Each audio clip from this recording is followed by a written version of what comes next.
మనం ఒక్కోసారి త్యాగాలు చేసి బాధపడుతూ ఉంటాం. ఫ్రెండ్ అడుగుతాడు చిట్ ఫండ్ మీద సంతకం పెట్టమని, ఫ్రెండ్షిప్ కదా అద్భుతం పెడతాం, వాడు వెళ్ళిపోతాడు, కోర్టు నుంచి మనకు నోటీసులు వస్తుంటాయి, జీతం కట్ అవుతూ ఉంటుంది, అప్పుడు జీవితాంతం ఏడుస్తూ ఉంటాం. దీనికి కూడా ఒక స్టోరీ ఉందండి. ఒక కుర్రోడు మా దగ్గరికి వచ్చాడు గర్ల్ ఫ్రెండ్ని తీసుకొని. ఆ కుర్రోడు ప్రాబ్లం ఏంటంటే ఈ అమ్మాయిని ప్రేమించాడు, పెళ్లి చేసుకుందాం, అంత హ్యాపీ హెల్తీగా పెళ్లి చేసుకుందాం అనుకున్నారు.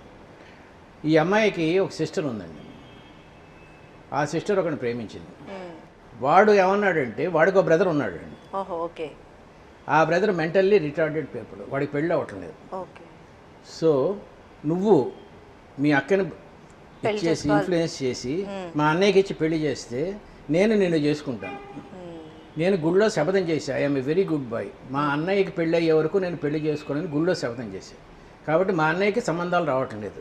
నువ్వు చెప్తే మీ అక్క చేసుకుంటే నేను నిన్ను పెళ్లి చేసుకుంటాను. ఈవిడొచ్చి అక్క దగ్గరికి వచ్చి, అక్క మహాత్మురాలవి నువ్వు నా చేసుకోవాలి తప్పనిసరి అంటే, నిజంగా అంత మంచి మరిదే నాకు గుళ్ళో శపథం చేశాడు అన్నయ్య కోసం, అంత మంచివాడు కోసం నీ అంత మంచిది సాక్రిఫైస్ చేయడం కోసం నేను సాక్రిఫైస్ చేస్తే బాగుంటుందని సాక్రిఫైస్ చేసి ఆ మెంటల్లీ రిటార్డెడ్ పీపుల్ చేసుకున్నప్పుడు బాగానే ఉంది 3-4 days. తర్వాత నరకం అనిపించి ఇప్పుడు విడాకులు తీసుకుందాం అనుకుంటాం.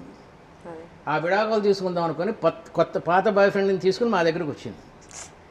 ఇప్పుడు విడాకులు తీసుకుని బయటకు వస్తే మీ ఇద్దరం చేసుకుంటానికి ఎలా ఉంటుంది ఏమిటని.